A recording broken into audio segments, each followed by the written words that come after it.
welcome back to my channel with another amazing educational video. Today our topic is Emile Durkheim, my favorite.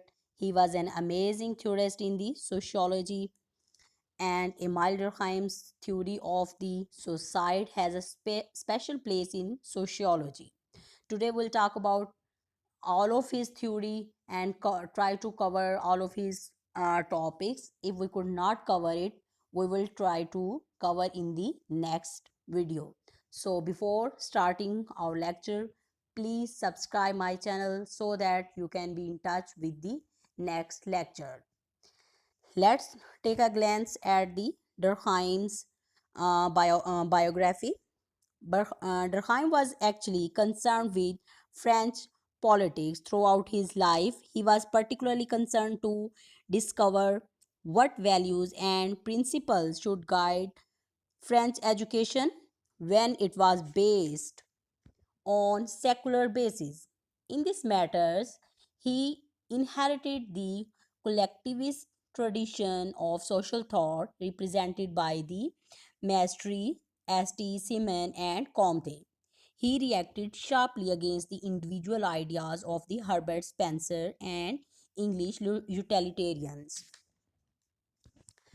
Okay, Durkheim was born in Jewish family at Epinal in the eastern French province of the Lorraine on 15 April 1858. He studied Hebrew, the Old Testaments. And if we take a glance at his major works of the Durkheim, that is the number one is the division of the labor in society. Number two is the rules of the sociological methods. Number three is the elementary forms of the religious life. Number four is the theory of the society. Number five is the professional ethics and civic morals. Number six is the collective and individual representations. Number seven is the judgments of the reality and judgments of value. Actually, Emile Durkheim was the first French academic sociologist. His life was dominated throughout by his academic career. Unlike Spencer, Durkheim acknowledged Comte as his master. Durkheim borrowed from Comte both the positivistic stress on empiricism and emphasizes on the importance of group in the determination of the human conduct. I have actually chosen some important points in my notes, but I will try my best to explain in detail if you could understand what I am going to say. If you have any doubt on any point, you can comment me, you can inbox me. I will make it clear to you. Okay? Okay. Let we take a glance at our lecture that I have chosen for you. First of all, we will talk about little about his biography. He was born in France. Actually, I have chosen major important points in the different lines, but you will note down the detail that I have discussed in the starting point. Okay. First of all, he was born in France on April 15, 1857. He was the son of the rabbi. He was studied Hebrew and the Old Testament. Okay. Then he has given the concept of the functionalism. He has said that the actually I will explain it before reading the statement to you. Functionalism means, according to Durkheim, he said that each and every part of the society is actually interrelated with each other. As we can say that there are the lot of the institutions in our society, and they all are interrelated with each other. Like the major institutions are family, education, religion, politics, and these all are interrelated with each other, like in a circle. You can sketch a circle and connect these all of the institution with each other. Okay, let's read the statement that Emile Durkheim has discussed. He said that the analysis of the social and cultural phenomena in its the functions they perform in a social cultural system. In functionalism, society is conceived of as all the system of interrelated parts in which no part can be understood in the isolation from the whole. Change in any part is seen as leading a certain degree of imbalance, which in turn results in changes in other parts of the system, and to some extent to our recognition of the system as a whole. The development of the functionalism was based on the model of the organic system found in the biological sciences. Okay, as you are saying that all of the our cultural and political uh, organizations and our systems are interrelated with each other. If anyone is disturbed, that will lead to the all disturb in all of the systems. Okay, he said that functionalism is macro sociology. Like he said, he's saying that think of an airport as an example of this interrelatedness expressed with a functionalism framework. Let's point out the things that are included in the airport. That first one is the pilots, maintenance crews, air traffic controllers, baggage handlers, ticketing and reservation personals. He's saying that in this process, if anything is disequilibrium, then what would be the result? Okay, what could cause the disequilibrium of the airport system? You can say that inclement weather, malfunctioning radar system, then the high volume of the passenger during the holiday, strike of the category of the employees. You can say that all of the points are equally responsible for the disequilibrium of the airport system. Okay, you cannot say that any one the point could do independently. Okay, there are the three elements of the important elements of the functionalism that are included, and I have point down these three. First one is the general interrelatedness or interdependence of the system parts. Okay, I think you have gotten my point this.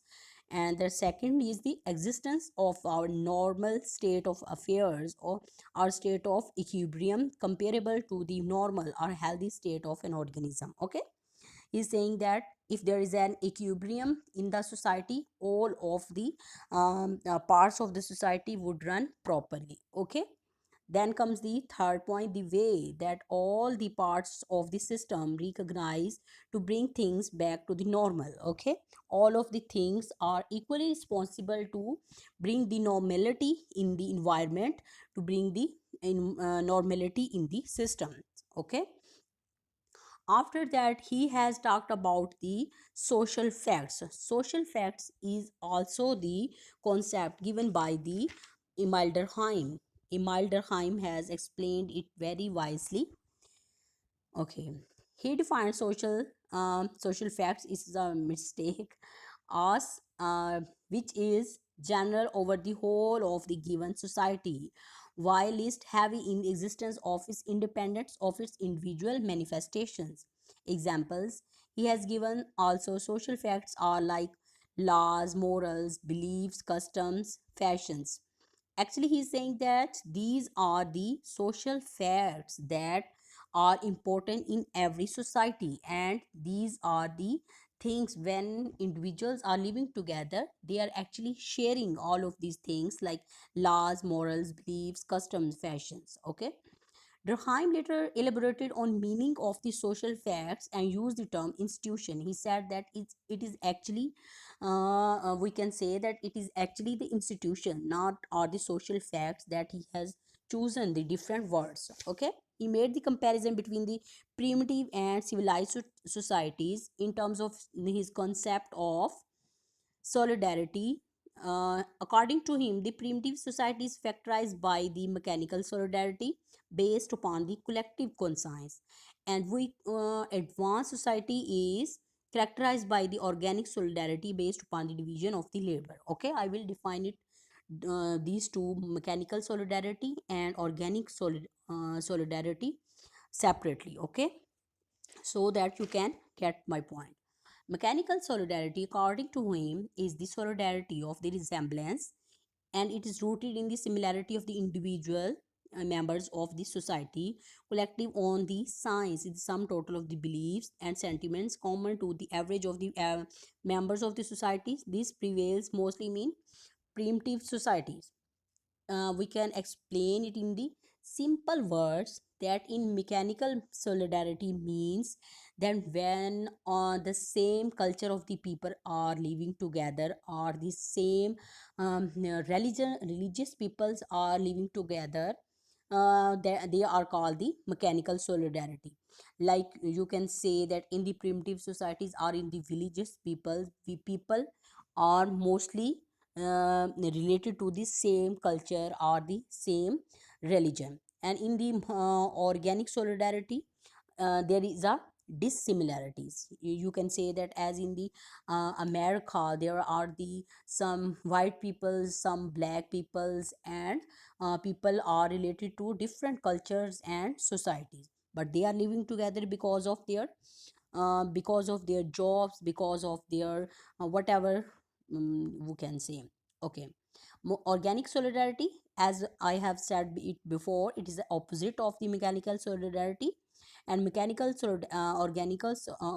to him, increasing density of the population is the major key of the development of the division of the labor.